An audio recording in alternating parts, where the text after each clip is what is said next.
नमस्कार साथियों।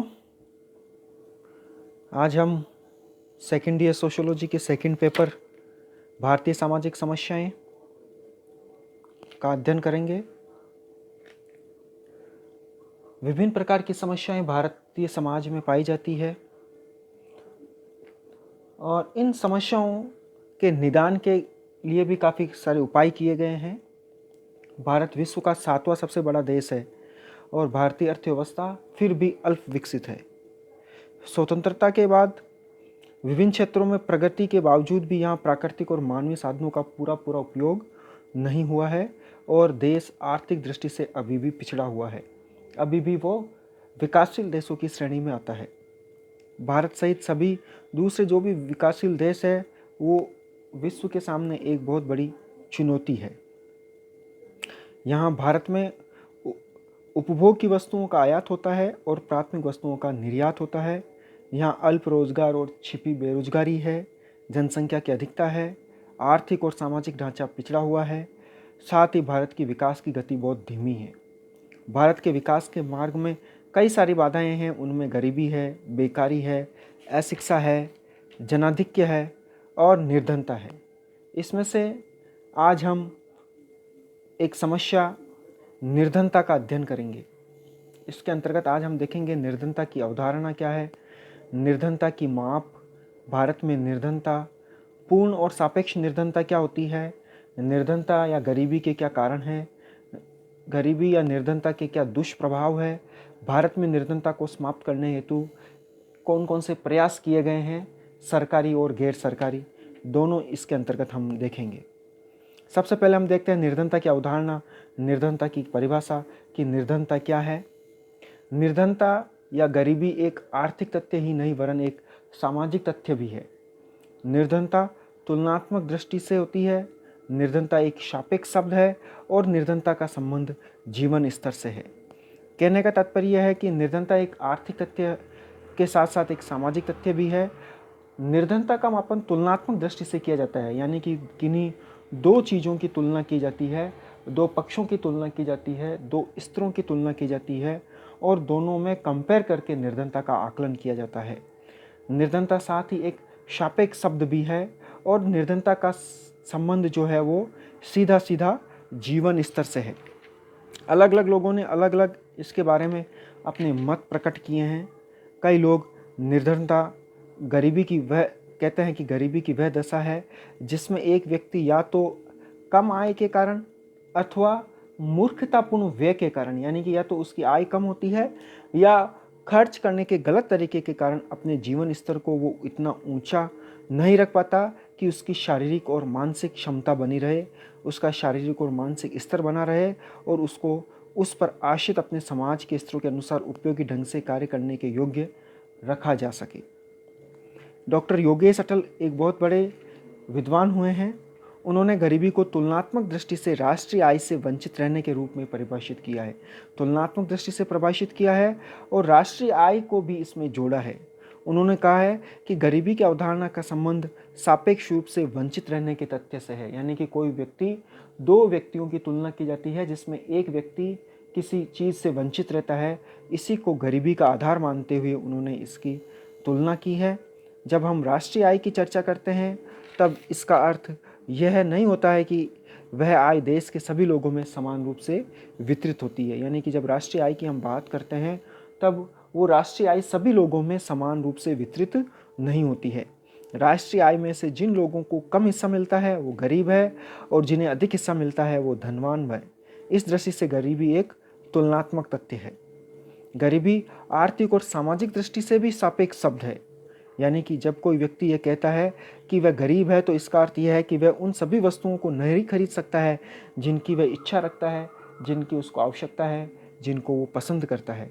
यानी कि कहने का तात्पर्य यह है कि उसकी क्रय शक्ति कम होती है और एक गरीब व्यक्ति धनवान व्यक्ति की तुलना में उन सभी चीज़ों को वो खरीदने में असमर्थ होता है।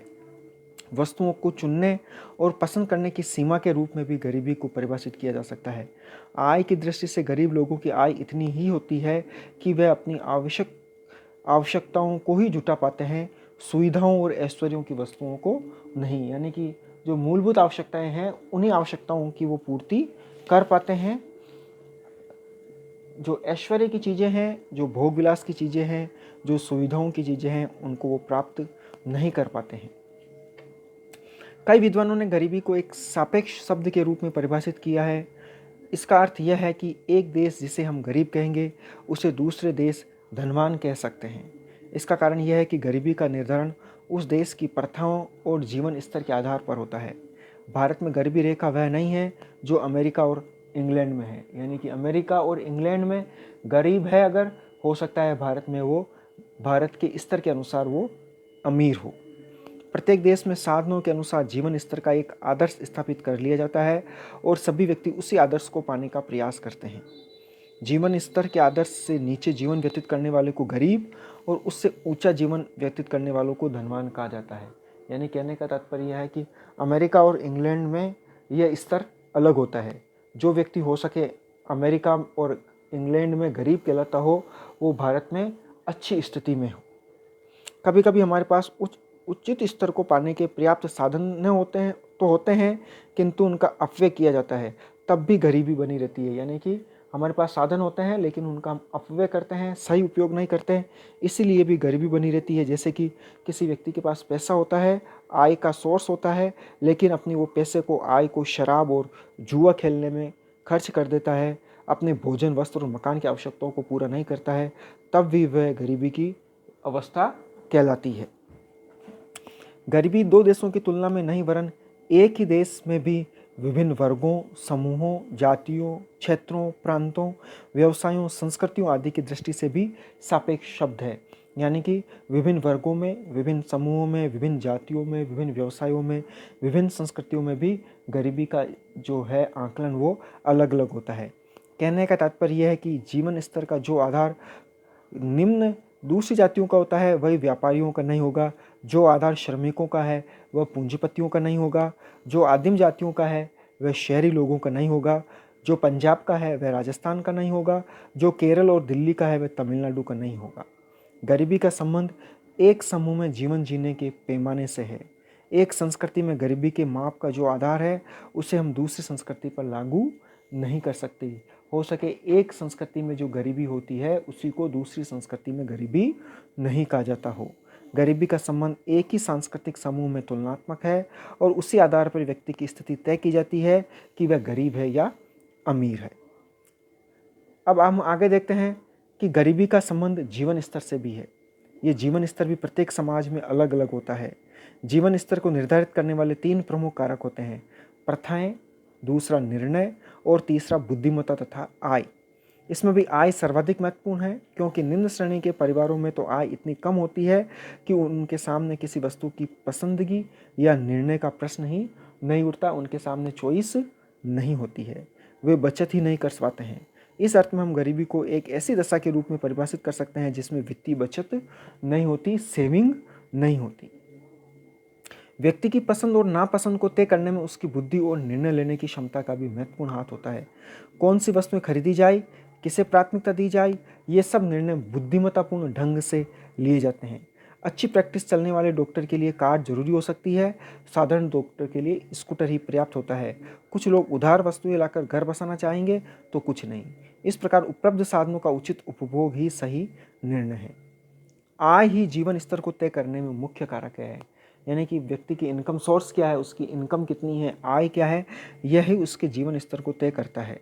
कम आय होने पर मूल आवश्यकताएं पूरी की जाएगी, जबकि अधिक आय होने पर वो व्यक्ति पैसा मनोरंजन पर खर्च करेगा, फैशन पे खर्च करेगा, कीमती वस्त्रों पर खर्च करेगा, फर्नीचर और अन्य सुविधाओं पर खर्च किया जाएगा।